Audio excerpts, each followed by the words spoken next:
കുടിച്ചോ. അല്ല ഇത് ഇതാണോ ലവ് ടീ? സാധാരണ ചായ ഉണ്ടാക്കി അതിൽ കുറച്ച് റോസാപ്പൂ വെച്ച ലവ് ടീ ആവുമോ?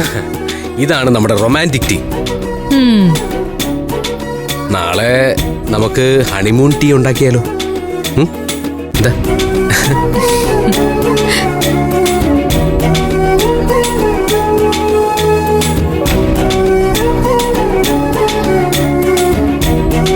കൃഷ്ണേട്ടൻ വീടിന്റെ പിന്നിൽ നിപ്പുണ്ടായിരുന്നു. ഞാൻ വിളിച്ചപ്പോ കേൾക്കാത്ത മട്ടിപ്പോയി. ആ പോട്ടെ, സാരമില്ല. പ്രായമായ ആളല്ലേ, ചെവി പിന്നോട്ടായിരിക്കും. സിസ്ലി ചേട്ടത്തിയോ? ഊണുകാലം കഴിഞ്ഞാ പിന്നെ അവരെ മഷിയിട്ട് നോക്കിയാ കാണില്ല.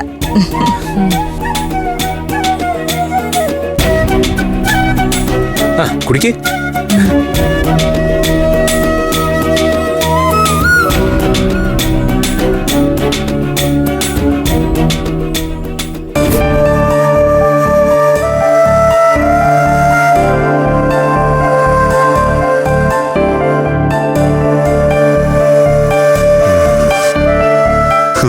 അഭിമന്യു പോയെന്ന് തോന്നുന്നു. ഇനി ധൈര്യമായി അകത്ത് കയറാം.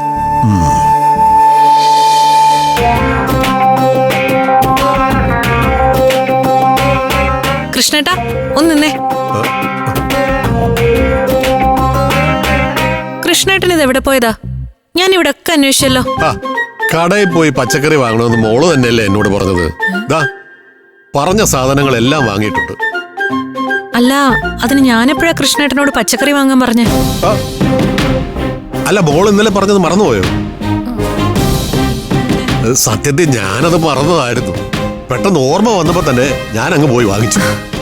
ഞാൻ കൃഷ്ണേട്ടനെ ഇവിടെ മുഴുവൻ അന്വേഷിച്ചു. എന്താ മോളെ കാര്യം? കൃഷ്ണേട്ടനെ പരിചയപ്പെടാൻ ഒരാളിവിടെ വന്നിരുന്നു. എന്നെ പരിചയപ്പെടാനോ? അതാരാണ് ആള്?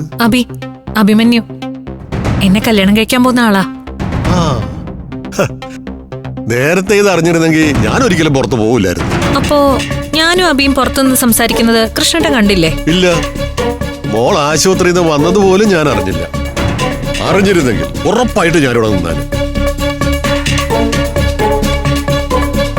എന്നാ പിന്നെ ഞാനങ്ങോട്ട്.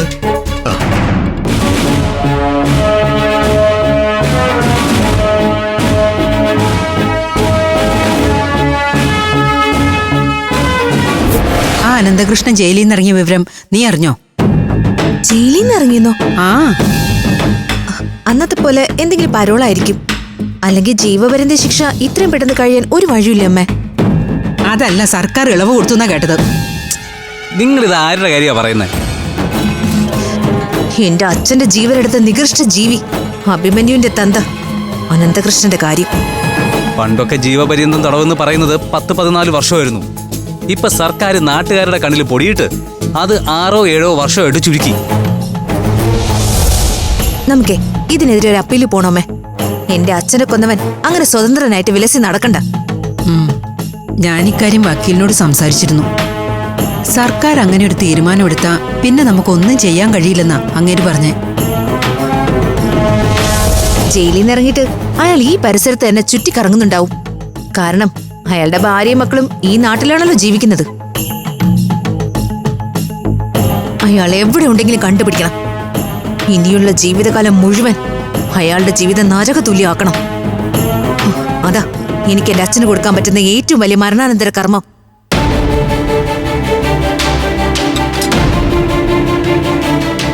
അതെന്താ ആന്റി ചായ അവിടെ വെച്ച് കളഞ്ഞത്? അതെടുത്ത് എന്റെ അമ്മയുടെ കൈ കൊടുത്ത വളയൂരിപ്പോ?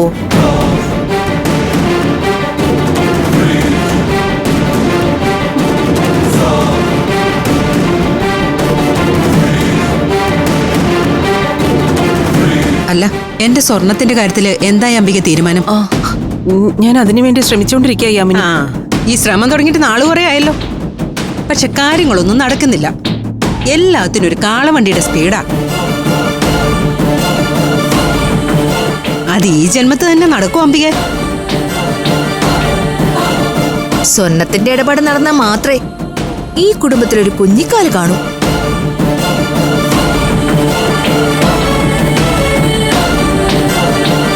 സുമേഷിന്റെ അമ്മയ്ക്കിട്ടൊരു പണി കൊടുക്കണമെന്ന് കരുതിയിട്ട് കുറേ നാളായി. ഇത് തന്നെ തക്കം.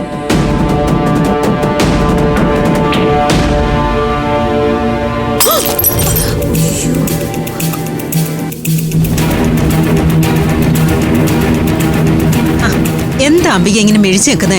ദേ മോളുടെ കയ്യിൽ നിന്ന് ചായ വീണത് കണ്ടില്ലേ? ഒരു തുണി എടുത്തോണ്ട് ഒന്ന് തുടയ്ക്ക്.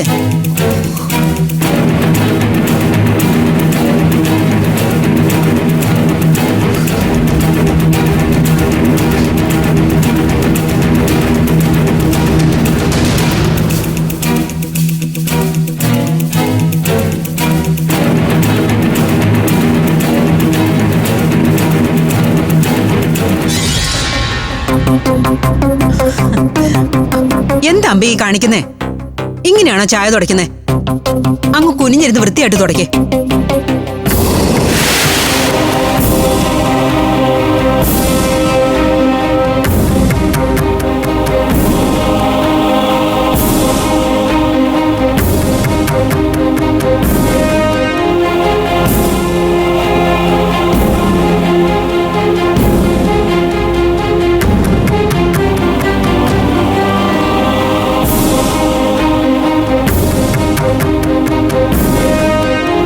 അല്ല അംബികെ, കഴുത്തിൽ നല്ല ഒന്നാന്തരം മാലയാണല്ലോ കിടക്കുന്നത്.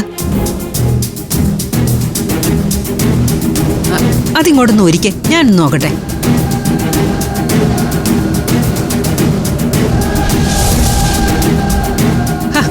ഊരി താമ്പികെ.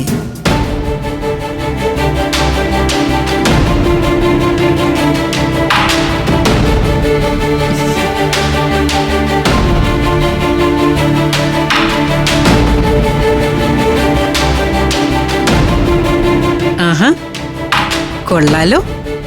ഇതെങ്ങനെ പോയാലും ഒരു 2-2.5 പവൻ വരും.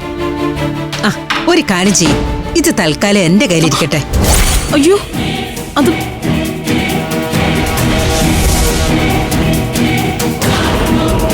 തരാനുള്ള 60 പവന്റെ പലിശന്ന് ഞാൻ ഈ 2.5 പവനം കുറച്ചേക്കാം.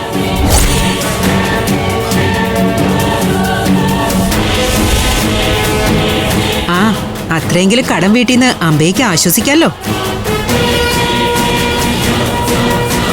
അയ്യോ ആന്റി, നോക്കി നിൽക്കാതെ ബാക്കി കൂടി വൃത്തിയാക്കുന്നേ.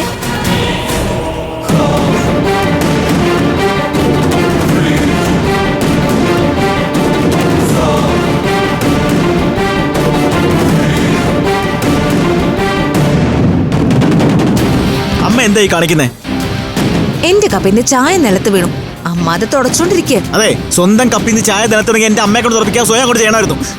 അമ്മയമ്മയെ പൊന്നു പോലെ നോക്കുന്ന മരുമകളാവണമെങ്കിലേ ഈ കുടുംബത്തിന് അതിനുള്ള അർഹത വേണം. സ്വർണത്തിന്റെ കാര്യത്തിൽ ഇവർ ഞങ്ങളോട് ഒരു കൊള്ളക്കാരി പോലെ പെരുമാറിയിട്ടുള്ളത്.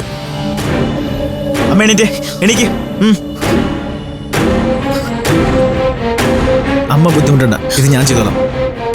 ഞാൻ ഇവരുടെ കടക്കാരിയാ. ഇവരെന്ത് പറഞ്ഞാലും അനുസരിക്കേണ്ടവളാ. അമ്മയുടെ മാനം കാക്കണമെങ്കിൽ നിലം തുടക്കിയല്ല വേണ്ടത്, 60 പവൻ സ്വർണം കൊണ്ടുവന്ന് ഇവരുടെ മുഖത്തേക്ക് എറിയ വേണ്ടത്. മരുമോളെ, നീ എന്നോട് പെരുമാറുന്നതൊക്കെ ഞാൻ മനസ്സിൽ കുറിച്ചിട്ടിട്ടുണ്ട്. എനിക്കും ഒരു ദിവസം വരും, അന്ന് ഇതിനൊക്കെ ഞാൻ എണ്ണി എണ്ണി നിന്നോട് പകരം ചോദിക്കും. നിങ്ങളും കുറിച്ചിട്ടോ, നിങ്ങൾക്കുള്ളതും കണക്കിന് ഞാൻ തരും. ഈ കുടുംബത്തെ കുഞ്ഞിക്കാല് കാണണോ വേണ്ടയോ എന്ന് തീരുമാനിക്കുന്നത് നിന്റെ ഭാര്യയാണെങ്കിൽ അതിനർത്ഥം നീ കഴിവ് കെട്ടവനാണെന്നാ. ഭാര്യയെ ചൊൽപ്പടിക്ക് നിർത്താനും അവളുടെ അമ്മായിയമ്മയുടെ മുന്നിൽ നിവർന്നു നിൽക്കാനും ശേഷിയില്ലാത്ത നിന്നെ ഞാൻ തന്നെയാണോടാ പെറ്റത്?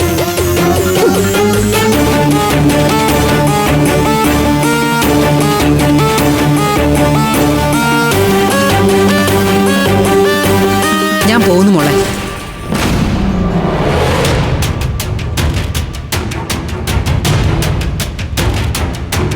പോയി ചത്തുടോ എനിക്ക്.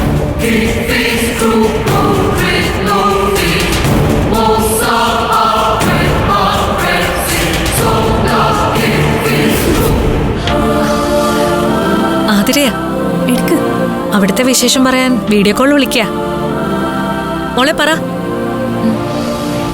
അമൃതേച്ചി, ഞാനൊരു കാര്യം പറഞ്ഞ ചേച്ചി വിഷമിക്കരുത്.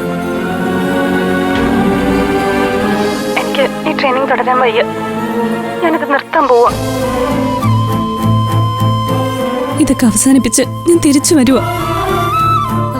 ഇങ്ങനെയൊക്കെ മനസ്സുമെടുക്കാൻ ഇപ്പൊ അവിടെ എന്താ ഉണ്ടായത് മോളെ? റാണി മാഡം ഒട്ടും സഹിക്കാൻ വയ്യാത്ത രീതിയിലാ എന്നോട് പെരുമാറുന്നത്. ഗ്രൗണ്ടിൽ ഓടിച്ച കാര്യമാണോ നീ പറയുന്നേ? അതൊക്കെ എത്ര ഭേദം. ഇതിപ്പോ ഒരു വേലക്കാരേക്കാൾ കഷ്ടമാ എന്റെ ജീവിതം. റാണി മാഡത്തിന്റെ റൂം എന്നും ക്ലീൻ ചെയ്ത് കൊടുക്കുന്നത് ഞാനാ. അവരുടെ തുണികള് എന്നെ കൊണ്ട് അലക്കിപ്പിക്കും. എന്നിട്ട് ഞാൻ ചെയ്യുന്നതെല്ലാം കുറ്റമാ. ഇന്ന് അവരുടെ ജോലിയെല്ലാം ചെയ്ത് ക്ലാസ്സിൽ വന്നപ്പോ വൈകിയതിന് ഗ്രൗണ്ടിൽ 100 റൗണ്ട് വീണ്ടും ഓടിപ്പിച്ചു. അങ്ങനെയാണെങ്കിൽ നീ അവിടെ നിക്കണ്ട മോളെ, നീ ഇങ്ങി പോരെ. ഇനി ഒരു നിമിഷം പോലും അവിടെ നിക്കണ്ട. അമൃതേച്ചി, ആവശ്യമില്ലാത്ത സെന്റ് ഡയലോഗ് അടിച്ചാ ഇവളെല്ലാം കളഞ്ഞിട്ട് ഉടനെ ഇങ്ങ് പോരും.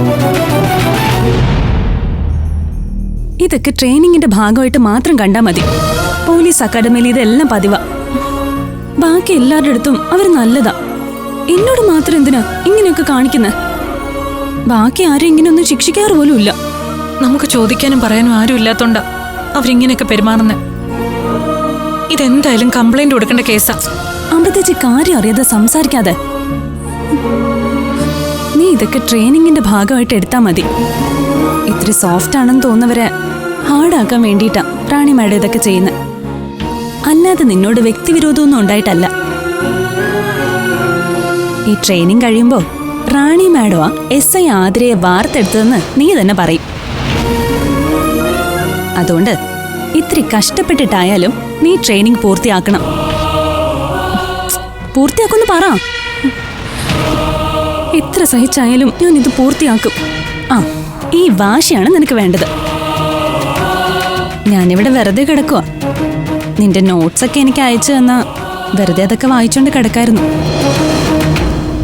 എന്നെങ്കിലും എന്റെ ആഗ്രഹം നിറവേറുവാണെങ്കിൽ അന്നതൊക്കെ പ്രയോജനപ്പെടുമല്ലോ. അഭിയേട്ടനും വിവേകേട്ടനും ചേർന്ന് നിന്നെയും പോലീസ് അക്കാഡമിയിൽ എത്തിക്കും. വെറുതെ വിഷമിക്കണ്ട. ഇത്ര ലേറ്റായാലും നീയും കേരള പോലീസിലെ SI ആയി മാറും.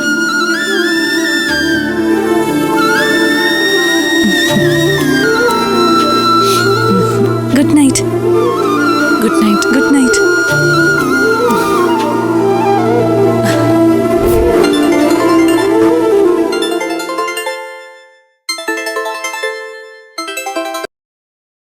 അമൃത, ഇന്നത്തെ ദിവസത്തിന്റെ പ്രത്യേകത മറന്നോ? ആരാധ്യയെ ഡിസ്ചാർജ് ചെയ്യുന്ന ദിവസമല്ലേ? അപ്പൊ മറന്നില്ലല്ലേ? ഹോസ്പിറ്റലിലേക്ക് വരില്ലേ? അതെന്തൊരു ചോദ്യ. ഞാൻ പിന്നെ വരാതിരിക്കോ? ഞാൻ ഇവിടുന്ന് ഹോസ്പിറ്റലിലേക്കല്ല നേരെ വരുന്നത്. അതൊക്കെ എല്ലാ കാര്യങ്ങളും ഞാൻ പ്ലാൻ ചെയ്തിട്ടുണ്ട്. നേരെ പഞ്ചരത്നത്തിലേക്ക് ഞാൻ വരുന്നു, അമൃതയെ പിക്ക് ചെയ്യുന്നു, നമ്മൾ ഒരുമിച്ച് ഹോസ്പിറ്റലിലേക്ക് പോകുന്നു. അതൊന്നും വേണ്ട ബി. ഞാൻ പതിവ് പോലെ ഇവിടുന്ന് ഒരു ഓട്ടോ പിടിച്ച് അങ്ങോട്ട് വന്നോളാം. അത് മോശ. അത് താൻ എന്റെ കൂടെ വരില്ല എന്ന് പറയുന്ന പോലെ ആണല്ലോ. വെറുതെ ഞാൻ പറഞ്ഞെന്നെ വളച്ചൊടിക്കണ്ട. ഇവിടെ വന്ന് എന്നെയും വിളിച്ചോണ്ട് പോവാനാണെങ്കിൽ അമ്മയ്ക്കതൊരു ബുദ്ധിമുട്ടായനെ. അതാ ഞാൻ ഓട്ടോ പിടിച്ച് വന്നോളാന്ന് പറഞ്ഞേ. എനിക്കെന്ത് ബുദ്ധിമുട്ട്? ഇവിടുന്ന് ഹോസ്പിറ്റലിലേക്ക് വരുന്ന വഴിക്ക് പഞ്ചരത്നത്തിൽ ഒന്ന് കയറണം, തന്നെ പിക്ക് ചെയ്യണം. അത്രയല്ലേ ഉള്ളൂ.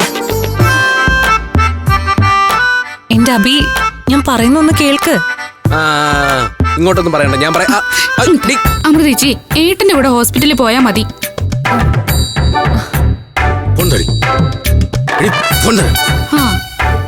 ഇല്ലെങ്കിലേ ഇവിടെ ഒരാളുടെ പ്രേമ നൈരാശ്യം ഞാനും അമ്മയും കാണേണ്ടി വരും.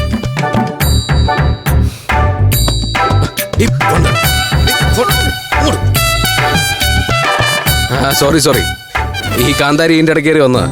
എന്താ അബി ഇതൊക്കെ? അച്ഛന്റെ മുന്നിൽ വെച്ചാണോ എന്നോട് സംസാരിക്കുന്നത്? അതിനെന്താ കുഴപ്പം? നമ്മള് വേറൊന്നും സംസാരിക്കുന്നില്ലല്ലോ. ഇല്ല, എന്നാലും അവളിതൊക്കെ കേട്ടോണ്ട് നിക്കായിരുന്നല്ലോ എന്നൊരു ചമ്മല്. അതൊക്കെ പോട്ടെ. ഇന്ന് ഡിസ്ചാർജിന് കാശ് ആവശ്യം വല്ലതും ഉണ്ടോ? അതൊന്നും ഓർത്ത് അബി ടെൻഷൻ അടിക്കണ്ട. അതെല്ലാം ഓൾ സെറ്റ്. എന്തിനും ഏതിനും ആരാധ്യയുടെ വല്യേട്ടന്റെ റോളിൽ അബി എന്റെ കൂടെ ഉണ്ടായാൽ മതി. അത് തന്നെയാ എന്റെ ഒരു ബലവും. അതൊക്കെ ഞാൻ ഏറ്റു. അപ്പോ വീട്ടിൽ കാണാം. ശരി.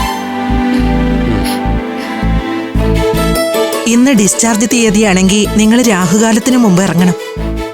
ഇല്ലെങ്കിൽ ഈ വർഷം മുഴുവൻ ആശുപത്രിയില് കയറി ഇറങ്ങാനേ നിങ്ങൾക്ക് നേരം കാണൂ.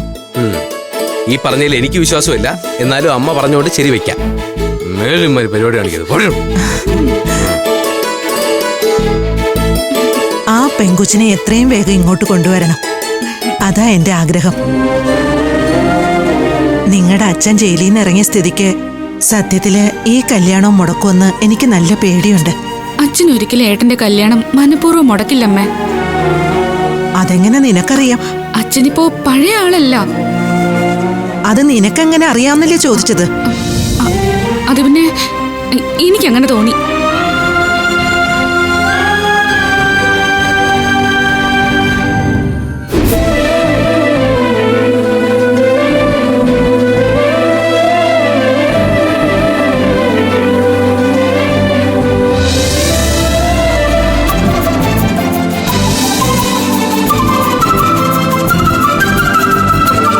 അല്ല, ബില്ലടയ്ക്കാൻ പോയിട്ട് അടച്ചില്ലേ? മുഴുവൻ ബില്ല് സെറ്റിൽ ചെയ്യുന്ന റിസപ്ഷനിൽ എന്ന് പറയുന്നത്. ക്യാഷ് ആരും കൊടുത്തുന്ന്? വിവേക ബില്ല് പേ ചെയ്തിരിക്കുന്നത്. വിവേക് എന്തിനാ എന്നോട് പറയാതെ പണം അടച്ചത്? ഇന്നലെ കണ്ടപ്പോ പോലും കാശ് അടയ്ക്കുന്നതിനെ പറ്റി ഒരു സൂചന പോലും തന്നില്ലല്ലോ. എന്തായാലും നമ്മളോടൊരു വാക്ക് പോലും പറയാതെ വിവേക് ഈ ചെയ്ത് ഒട്ടും ശരിയായില്ല. നമ്മൾ വിവേകിനോട് ആവശ്യപ്പെട്ടത് ആരാധ്യയുടെ ജോലിക്കാര്യം ശരിയാക്കാൻ മാത്രമല്ലേ? അക്കാര്യത്തിലാണ് നമുക്ക് വിവേകിന്റെ സഹായം ആവശ്യമായിട്ടുള്ളത്. സാമ്പത്തികമായിട്ടുള്ള സഹായം നമുക്ക് ആവശ്യമില്ല. അല്ല, അത് വിവേകിനോട് പറഞ്ഞിരുന്നതാ. ഞാൻ അമൃതേച്ചോട് പറയാൻ വിട്ടുപോയതാ. അതിന്റെ ആവശ്യമില്ലായിരുന്നു. ബില്ല് സെറ്റിൽ ചെയ്യാൻ വേണ്ട തുക എന്റെ ഉണ്ടെന്ന് ഞാൻ പറഞ്ഞതല്ലേ. വിവേകിന്റെ നല്ല മനസ്സിനെ അംഗീകരിച്ചു. പക്ഷെ പണം അടയ്ക്കണ്ടെന്ന് നീ എന്തുകൊണ്ട് അവനോട് പറഞ്ഞില്ല? അങ്ങനെ ഔദാര്യം പോലെ തന്നല്ല ചേച്ചി. അത്രയും കാശ് അവനെനിക്ക് കടമായിട്ട് തന്നതാ. ആ പണം 3-4 മാസം കൊണ്ട് ഞാൻ കൊടുത്തു തീർക്കാൻ ചെയ്യും. എന്നാ പിന്നെ നമുക്ക് ഇറങ്ങിയാലോ? നീ ബാഗും മറ്റും എടുത്ത് പുറത്തേക്ക് ഇറങ്ങ. ഞങ്ങൾ ഫാർമസിയിൽ പോയി കിട്ടാനുള്ള ടാബ്ലറ്റ് വാങ്ങി വരാം.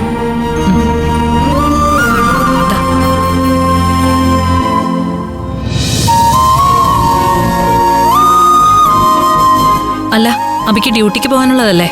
ഇനി പൊയ്ക്കോളൂ. രാവിലെ വന്ന് ഇത്രയൊക്കെ സഹായിച്ചു തന്നെ വലിയ സന്തോഷം. താൻ എന്തായി പറയുന്നത്? എന്റെ കടമയല്ലേ ഈ ചെയ്യുന്നത്?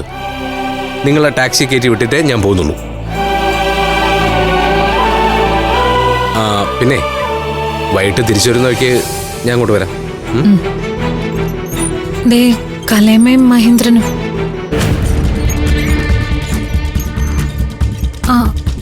ഇതെന്തു പറ്റി കലേമേ? എന്തെങ്കിലും അലർജിയാണോ? എന്താ ഏതാന്നൊന്നും അറിയില്ല. 3-4 ദിവസമായിട്ട് തുടങ്ങിയ ചൊറിച്ചില, അങ്ങോട്ട് മാറുന്നില്ല. കഴിഞ്ഞ 2 ദിവസമായിട്ട് ഏതോ പച്ചമരുന്നുകൾ ചേർന്ന തോണിയിലാണ് ഞാൻ കിടന്നത്. എന്റെ ശ്വാസത്തിന് പോലും ഇപ്പോൾ ആയുർവേദ മരുന്നിന്റെ മണവാ. പക്ഷേ എന്തൊക്കെ ചെയ്തിട്ട് ഈ നാശം പിടിച്ച ചൊറിച്ചിൽ മാറുന്നില്ലല്ലോ. ഇവനെ വിശദമായിട്ട് പരിശോധിക്കാന്ന് കരുതിയാ ഇങ്ങോട്ട് കൊണ്ടുവന്നത്. ഇവിടെ ഒരു രാത്രി അഡ്മിറ്റ് ചെയ്തതല്ലേ. ഇനി വല്ല മരുന്നും മാറി കുത്തിവെച്ചതാണെന്ന് അറിയില്ലല്ലോ. അനഘ ഇവിടെ ഉണ്ടെങ്കിൽ അവളെയും കൂട്ടി ഡോക്ടറെ അടുത്ത് പോവാന്നും കരുതിയാ വന്നത്. അയ്യോ, ആരാധ്യ ഡിസ്ചാർജ് ആയി. അനഘ ബാഗും സാധനങ്ങളൊക്കെ എടുത്ത് ഇപ്പം അങ്ങോട്ട് പോയതേ ഉള്ളൂ. ഓ, എനിക്ക് സഹിക്കാൻ പറ്റുന്നില്ല ചേച്ചി. ഇങ്ങനെ ചൊറിയാതെ മോനെ. ഡോക്ടറെ കണ്ടു കഴിഞ്ഞാ അവരെന്താണെന്ന് കണ്ടുപിടിച്ചോളും. പിന്നെ അനഘമോളും ഇവിടെ ഇല്ലേ? നീ ഒന്ന് സമാധാനമായിട്ടിരിക്കേ. രക്തദോഷം ആവാനാണ് സാധ്യത. ഈ ചോരയെ പറഞ്ഞ എല്ലാവർക്കും ഈ ദോഷം വരാൻ സാധ്യതയുണ്ട്. നൈസായിട്ട് എന്റെ കുടുംബത്തെ പറഞ്ഞതാണല്ലേ. അഭിമോന് ഞങ്ങളോടുള്ള ദേഷ്യം ഒട്ടും മാറിയിട്ടില്ല അല്ലേ?